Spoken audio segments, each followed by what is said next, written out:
नमस्कार सभी विद्यार्थी। फिजिक्स की क्लास में सभी विद्यार्थियों का स्वागत है। और आज हम लोग पिछली क्लास में हम लोग चिन्ह प्रपाटी के बारे में यानी कि समझ चुके हैं क्या होती है चिन्ह प्रपाटी और उनके नियम क्या होते हैं, दूरी हम लोग कैसे नापते हैं, प्रतिबिंब कैसा बनता है। और उसके सहारे चिन्ह प्रपाटी के सहारे हम लोगों ने ये भी पहचाना कि प्रतिबिंब कैसे पहचानें कि प्रतिबिंब वास्तविक बनता है और कैसे पहचानेंगे कि प्रतिबिंब आभासी बनता है, और कब पहचानेंगे प्रतिबिंब बड़ा बन रहा है और कब पहचानेंगे प्रतिबिंब छोटा बन रहा है।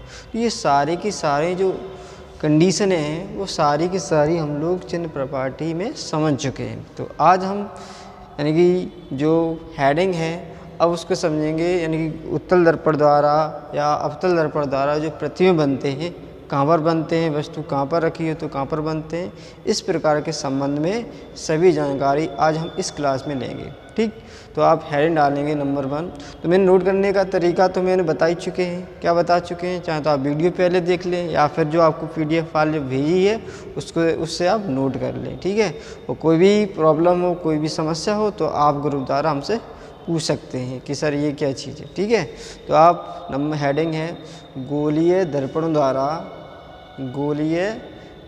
द्वारा प्रतिबिंबों का बनना। ठीक, गोलीय दर्पण द्वारा प्रतिबिंबों का बनना, ये आपकी हेडिंग है। उसके बाद इसमें भी कैपिटल A नंबर डालो और हेडिंग डालो अवतल दर्पण द्वारा।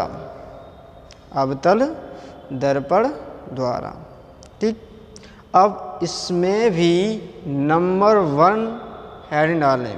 अब ये हेडिंग के ऊपर नीचे की हेडिंग है क्या इसका मतलब गोलीय दर्पण। तो गोलीय दर्पण में हम लोगों ने 2 प्रकार के दर्पणों को समझा था, एक उत्तल दर्पण और एक अवतल दर्पण। तो अब जो प्रतिबिंब जो तुम्हारे बनेंगे वो उत्तल दर्पण द्वारा भी बनेगा और अवतल दर्पण द्वारा भी बनेंगे। नेक्स्ट फिर प्रतिबिंब की स्थितियाँ आएंगी। इस प्रकार से हेडिंग हमारी लगातार 3 बन जाती हैं। तो नंबर 1 आप हेडिंग डालेंगे जब वस्तु अनंत पर हो। तो जैसे ही वस्तु अनंत पर कह दें तो ध्यान रहे अगर मुझे किसी वस्तु का प्रतिबिंब बनाना है, समझे, अगर मुझे किसी वस्तु का अगर प्रतिबिंब बनाना है तो ध्यान रहे कि उस वस्तु से कम 2 किरणें या 2 किरणें कम से कम आनी चाहिए, तभी प्रतिबिंब बनेगा। ठीक, नेक्स्ट चीज़, अगर किसी बिंदु पर अगर प्रतिबिंब बनना है तो याद रहे प्रकाश की किरणें वहाँ पर मिलनी चाहिए या मिलती हुई प्रतीत होनी चाहिए, तभी प्रतिबिंब बनता है। ठीक, ध्यान रहे जैसा कि हम लोग पहले पढ़ चुके हैं प्रतिबिंब, वास्तविक प्रतिबिंब, आभासी प्रतिबिंब। तो अगर मुझे कहीं प्रतिबिंब बनाना है तो वहाँ पर प्रकाश की किरणें मिलें या मिलती हुई प्रतीत हों तो वहाँ प्रतिबिंब बनेगा, अन्यथा नहीं बनेगा। अगर प्रकाश की किरणें नहीं मिल रही हैं तो नहीं बनेगा। ठीक, अब बात करते हैं जब वस्तु अनंत पर रखी है तो अनंत का मतलब क्या हो गया कि बहुत दूरी पर। ठीक, नेक्स्ट मैंने अभी पॉइंट बोला था कि अगर मुझे किसी वस्तु का प्रतिबिंब बनाना है तो उस वस्तु से प्रकाश की किरणें चलनी चाहिए। ठीक है, अब फिर से समझो, वस्तु को हमने कहाँ रखा, वस्तु को रखा हमने अनंत पर। कहाँ रखा? अनंत पर। अब अनंत से प्रकाश की किरणें आएंगी, कम से कम कितनी? 2। जब प्रकाश की किरणें अनंत से आएंगी तो वो किस प्रकार से आएंगी? वो एक दूसरे के समांतर आएंगी। जैसा कि आप लोगों ने मैथ में काफ़ी बार ये पढ़ा होगा कि 2 समांतर रेखाएं अनंत पर काटती हैं, या 2 अगर समांतर रेखाएं अगर आती हैं तो अनंत से आती हैं। तो इस प्रकार के आप लोगों ने मैथ में समझे होंगे। तो यही कॉन्सेप्ट हम यहाँ लगा रहे हैं कि वस्तु को हमने रख दिया अनंत पर। कहाँ रख दिया? अनंत पर। तो वस्तु से प्रकाश की किरणें चलेंगी, जो प्रकाश की किरणें वो आएंगी, ध्यान रहे वो एक दूसरे कैसे आएंगी? समांतर आएंगी, तभी तो हम मानेंगे कि वस्तु अनंत पर रखी है। तो आपकी जो हेडिंग डलवाई है, क्या हेडिंग डलवाई है? जब वस्तु अनंत पर हो। तो अनंत पर हो तो उसके लिए आपका ये फिगर बनेगा। ठीक है, कौन सा फिगर बनेगा? ये वाला पहला वाला फिगर बनेगा। तो पहला वाला फिगर बनेगा तो इसको हम क्या नाम देते हैं? इसको लिखेंगे नहीं, इसको हम नाम देते हैं मुख्य अक्ष। क्योंकि मुख्य अक्ष के बारे में आप लोगों को बताया था कि ध्रुव और वक्रता केंद्र को जो मिलाने वाली रेखा होती है उस रेखा को हम मुख अक्ष कहते हैं। तो ये दो प्रकाश की किरणें आ रही हैं।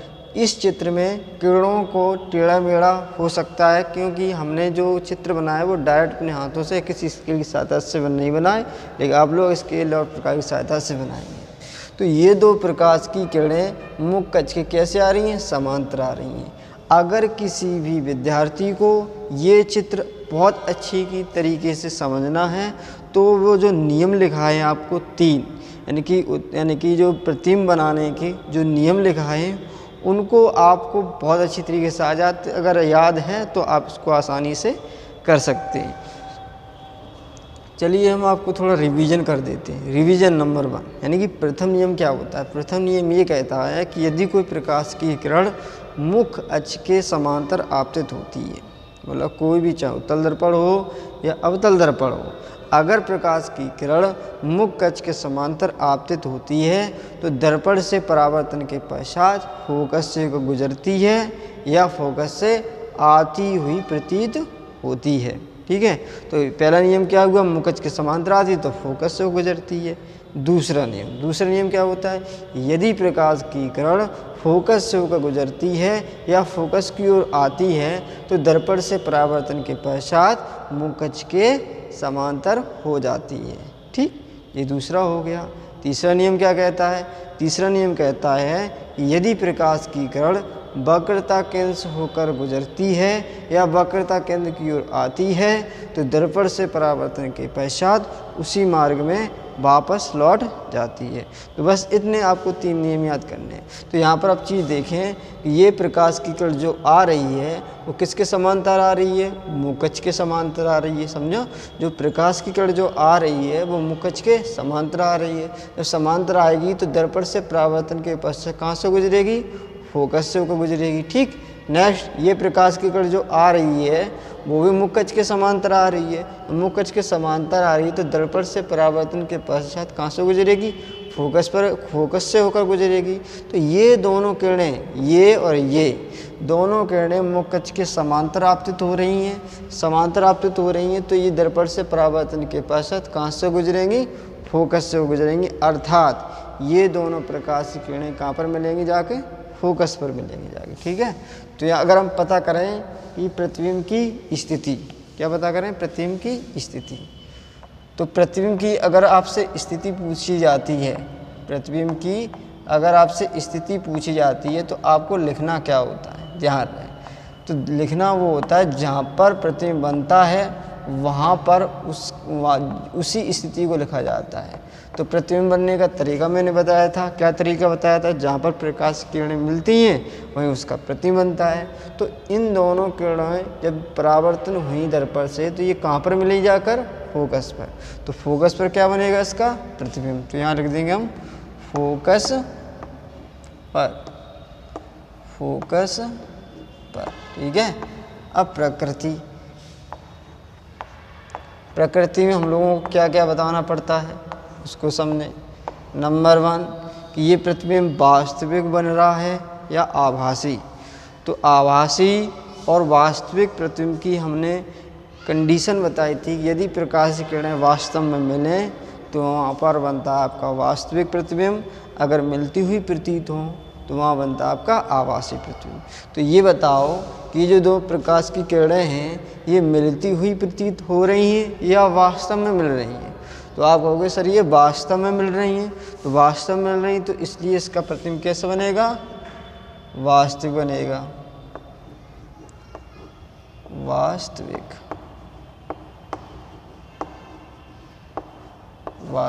ठीक है, कॉमा। उल्टा बनता है, इसको थोड़ा आपको याद रखना पड़ेगा। उल्टा बनता है तथा बहुत छोटा, तथा बहुत छोटा, बहुत छोटा, ये बनता है। तो ये आपके नोट में लिखा होगा, उसको आप लिख लेंगे। ठीक है, तो इसके लिए ये आपका चित्र फिनिश हो जाता है जी।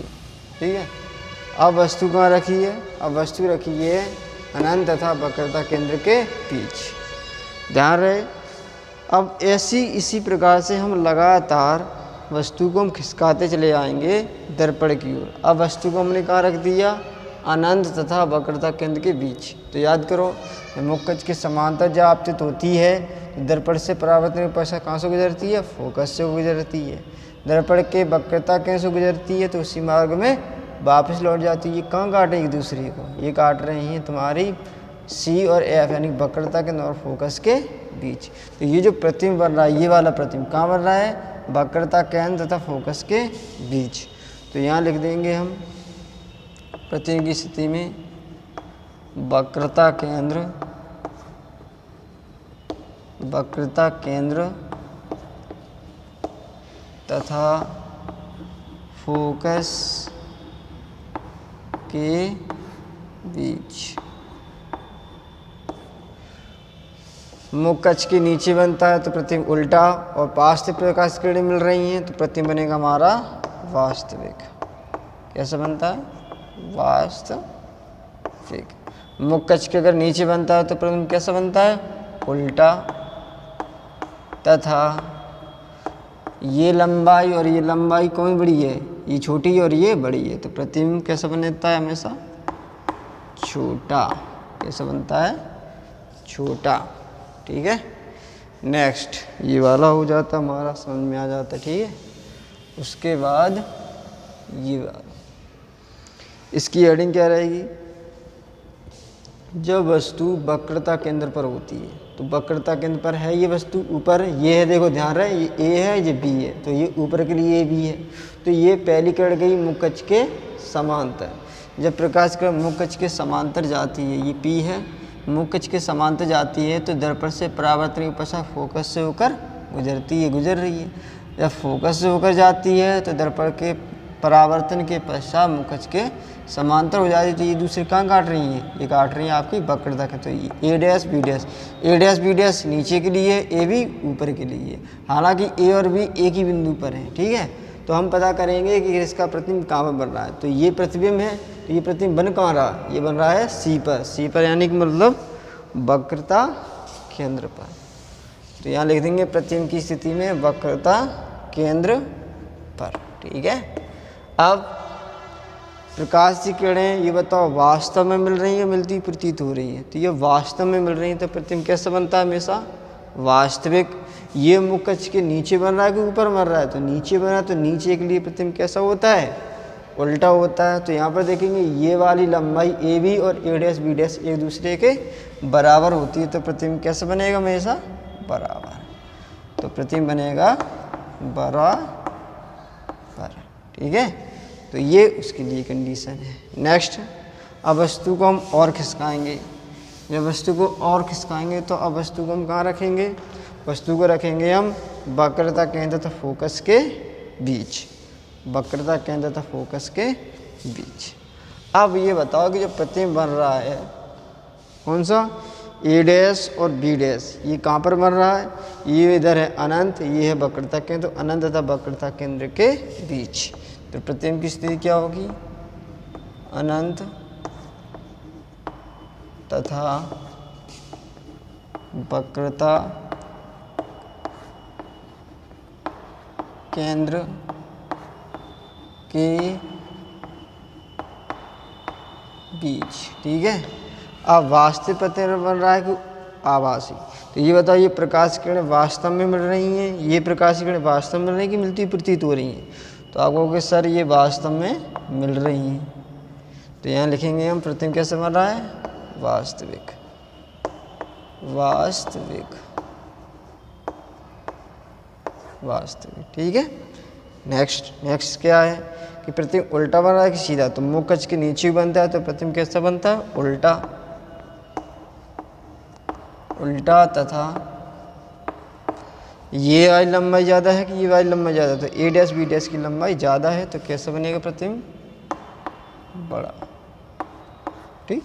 तो ये इसके लिए हो जाता है। नेक्स्ट, अब वस्तु को मैंने कहाँ रख दिया, फोकस पर। जब फोकस पर रख देते हैं तो ये देखो किरणें कहाँ जा रही, समांतर हैं। तो जब फोकस पर रखते हैं तो प्रतिबिंब ये जो दो समांतर रेखा हैं, समांतर रेखाएं हैं जी, और ये समांतर रेखाएं मिलेंगी कहाँ पर जाकर, अनंत पर। तो प्रतिबिंब कहाँ बनता है, अनंत पर, अनंत पर, ठीक। और प्रकृति की बात करें तो ये प्रकाश किरणें वास्तव में मिलेंगी तो प्रतिबिंब कैसे बनेगा, वास्तविक बनेगा, वास्तविक, कॉमा ये मुख्य कक्ष के नीचे की ओर मिलेंगी जाके तो प्रतिबिंब कैसे बनेगा, उल्टा तथा बहुत बड़ा, कैसे बनेगा, बहुत बड़ा, बहुत बड़ा। तो इसकी एक स्थिति और रह जाती है, किसकी, अवतल दर्पण की। चलिए अवतल दर्पण की एक स्थिति को और समझते हैं, कौन सी वाली है इसको देख लें। जब वस्तु फोकस तथा किसके बीच हो, ध्रुव के बीच हो।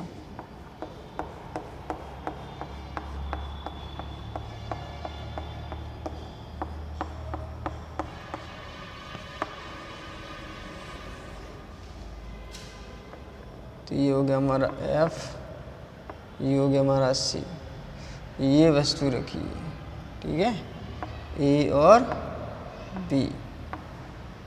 मुख्य कक्ष की जब समांतर जाएगी प्रकाश किरण दर्पण से परावर्तन के पश्चात कहाँ से गुजरेगी, फोकस से होकर गुजरेगी। ये सीधी है, ठीक है,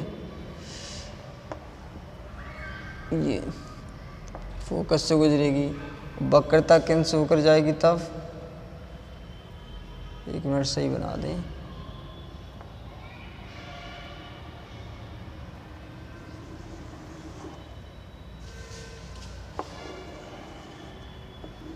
ठीक।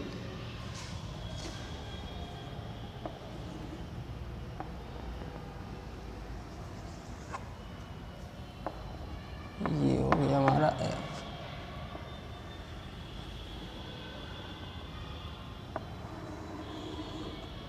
तो ये दूसरी दो किरणें एक दूसरे को दूर होती चली जाएंगी।